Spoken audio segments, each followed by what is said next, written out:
أو زد عليه ورتل القرآن ترتيلا.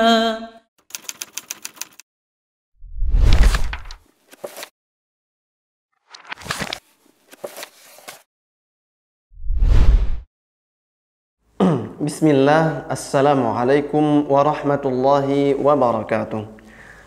Alhamdulillahi rabbil alamin, wassalatu wassalamu ala ashrafil anbiya'i wal mursalin, wa ba'd. Pemirsa, azani Allah wa iyyakum jami'an. Semoga Allah subhanahu wa ta'ala muliakan kita semua dengan Al-Quran.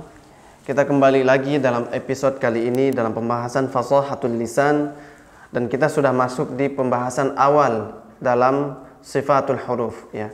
Pembahasan sifatul huruf yang awal, ya.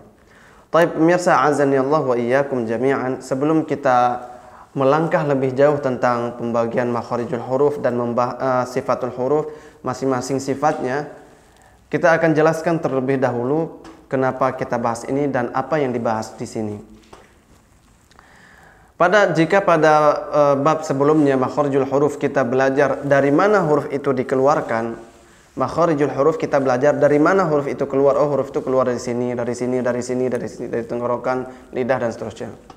Maka pada pembahasan ini kita akan membahas tentang bagaimana huruf itu dikeluarkan. Setelah kita ketahui dari mana huruf itu dikeluarkan di makharijul huruf, maka kita akan belajar bagaimana kemudian cara mengeluarkannya. Kita sudah tahu huruf dal itu keluarnya dari ujung lidah bertemu dengan langit-langit bagian depan. Terus cara mengeluarkannya gimana? Nanti akan kita dapatkan, misalnya cara mengeluarkannya dengan qalqalah, ya. Misalnya kita sudah dapat tuh makhrajnya da. Nah, kita belajar sini. Kemudian kita misalnya sudah mendapatkan huruf sin itu keluarnya dari ujung lidah bertemu dengan gigi seri bagian bawah. Nah, gimana cara mengeluarkannya? Oh, udaranya dialirkan, suaranya mengalir. Ada desisnya. Nah, itulah yang kita pelajarin pada bab ini. Maka tujuan kita mempelajari bab ini adalah agar tidak terjadinya pengkaburan antar huruf. Ya, pengkaburan antar huruf itu diantaranya misalnya antara ha dan ha. Ketika huruf ha tidak diucapkan dengan sifat yang sempurna, maka jadi ha menjadi ha. Huruf sin dengan shad misalnya, atau huruf ha dengan kha, huruf ain dengan hamzah, ya. Misalnya huruf ain tidak disempurnakan sifat suaranya tawassut pertengahan, maka akan jadi hamzah. Misal iyyaka na'budu, kalau misalnya ditahan suaranya maka jadi iyyaka na'budu, seolah-olah hamzah yang sukun padahal ain yang sukun di situ. Nah, itulah tujuan atau target kita mempelajari bab sifatul huruf ini. Pemirsa, azani Allah wa iyyakum jami'an, seringkali kita mendengar, ya, di antara para pelajar Al-Qur'an yang belum memahami perbedaan antara makharijul huruf dan sifatul huruf, sehingga mereka sering menisbatkan, ya, bahwa kefasihan itu hanya pada makharijul huruf saja. Jadi banyak yang mengatakan makhrajnya kurang benar, makhrajnya sudah sempurna, makhrajnya kurang tepat, ya, atau makhrajnya kurang fasih, ya, makhrajnya sangat jelas, makhrajnya tidak jelas. Kita sering mendengar demikian. Padahal kenyataannya, ya, kenyataan yang demikian itu justru berbalik, ya. Karena kefasihan lebih, ya, ditentukan oleh sifatul huruf. Karena makharijul huruf itu targetnya hanya kita mengetahui posisi hurufnya keluar dari mana. Sudah, dan latihannya pun gampang. Misalnya kita huruf qaf, qa keluar dari pangkal lidah, ucapkan, selesai, qa. Enggak usah mau dia benar sifatnya atau enggak usah, jadi cukup tahu posisinya. Sedangkan di sifat itu baru dia benar enggak cara mengeluarkannya, itu di sifat. Nah, suaranya qalqalah, suaranya memantul dan seterusnya itu ada di sifatul huruf. Jadi latihannya itu lebih dominan, ya, ditentukan oleh sifat-sifat hurufnya. Nah, taib pemirsa, azani Allah wa iyyakum jami'an, ya. Jadi banyak sekali ya yang ditentukan oleh sifatul huruf. Contohnya pada tebal dan tipis ya. Sudah benar makhrajnya tapi kurang tebal tipisnya, tapi kurang desisnya, tapi kurang hams udara mengalir dan seterusnya. Demikianlah.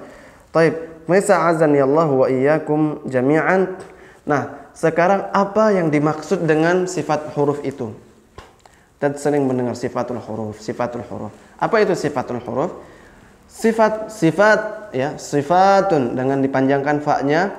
Asal katanya adalah sifatun atau kata tunggalnya adalah sifatun, karena sifat itu adalah plural atau kata jamak ya, kata banyak. Nah, sifatun itu kata tunggalnya yang artinya adalah sifat dalam bahasa kita. Al-huruf yaitu jamak dari asal atau dari kata tunggalnya harfun yang artinya huruf-huruf.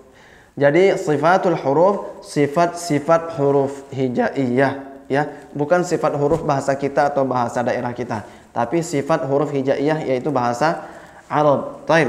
Adapun secara istilah yang dimaksud dengan sifatul huruf adalah kaifiyatun 'aridatun lil harfi inda husulihi fil makhraj minal jahri war rakhawati wa ma ashbaha dzalika, yaitu sifat yang tampak saat huruf itu dikeluarkan dari makhrajnya, baik itu jelas, lunak dan lain sebagainya. Nah, itulah yang dimaksud dengan sifatul huruf secara istilah.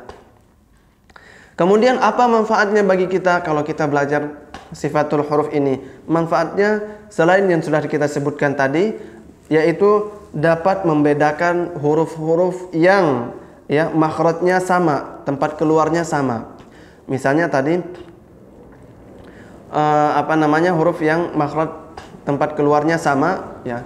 Contohnya misalnya huruf tha dan za. Tha dan za jangan disamain ya. Itu berbeda. Itu kita bisa membedakannya. Makhrajnya bisa sama tapi dibedakan dengan apa? Dengan sifat-sifat hurufnya. Contohnya huruf tha udaranya mengalir, za tidak dan seterusnya. Kemudian yang kedua, mengetahui lemah dan kuatnya suatu huruf hijaiyah. Kemudian yang ketiga, dapat memperbagus atau memperbaiki pengucapan huruf hijaiyah. Tentunya demikian karena dengan memperdalam sifatul huruf, menyempurnakan sifat-sifat huruf, maka huruf itu akan semakin sempurna. Karena sifat itu adalah sesuatu yang kita mengenalnya. Contoh ketika kita bilang fulan itu punya sifat ini.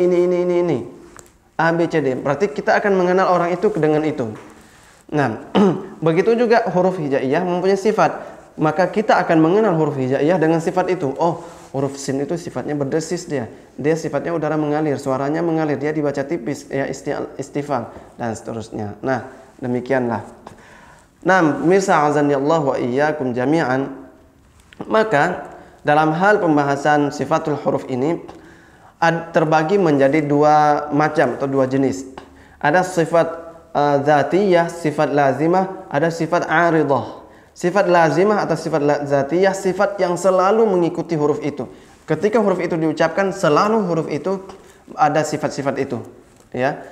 Ada sifat aridah, yaitu sifat yang muncul sesekali, enggak selalu muncul, tapi sesekali muncul.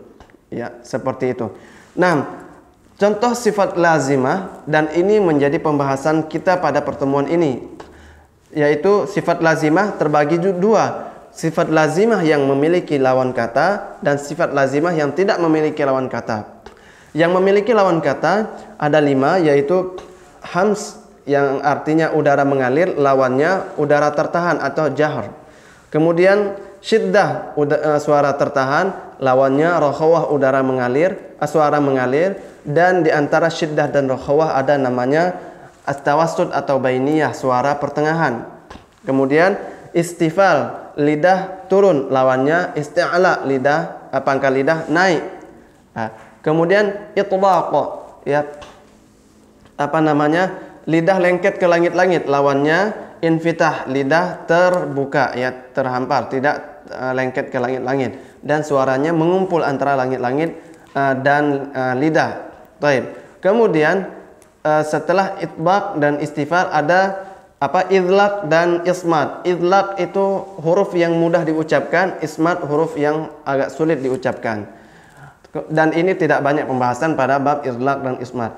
Itu 5 yang memiliki lawan kata, sifat dzatiyah yang memiliki lawan kata. 7 atau 8 berikutnya tidak memiliki lawan kata, yaitu yang pertama safir, udara mengalir, qalqalah, suara memantul, lin, yaitu lunak, suaranya lembut, al-inhiraf atau menyelewengnya makhraj, at-takrir bergetarnya lidah, at-tafashi, udaranya menyebar, dan al-istitalah, suaranya memanjang, dan al-ghunnah, ya, suara dengung. Demikian. Adapun aridah itu sifat yang ditimbulkan sesekali, contohnya tebal, tipis, ya, dengung. Kemudian juga keseluruhan pembahasan termasuk mat, ya. Mat itu masuk sifat aridah, ya. Taib. Nah, demikian pembukaan kita pada bab sifatul huruf ini. Insyaallah kita ketemu di pertemuan berikutnya di dalam bab sifatul huruf pada pembahasannya masing-masing, yaitu dimulai dari pembahasan al-hams, sifat udara mengalir, dan al-jahr, lawannya udara tertahan, insyaallah. Baik pemirsa, azanillahu wa iyyakum jami'an. Kita akan mengakhiri episode kali ini. Kita ketemu di episode berikutnya. Walillahil hamdu wal minnah. Wassalamu alaikum warahmatullahi wabarakatuh.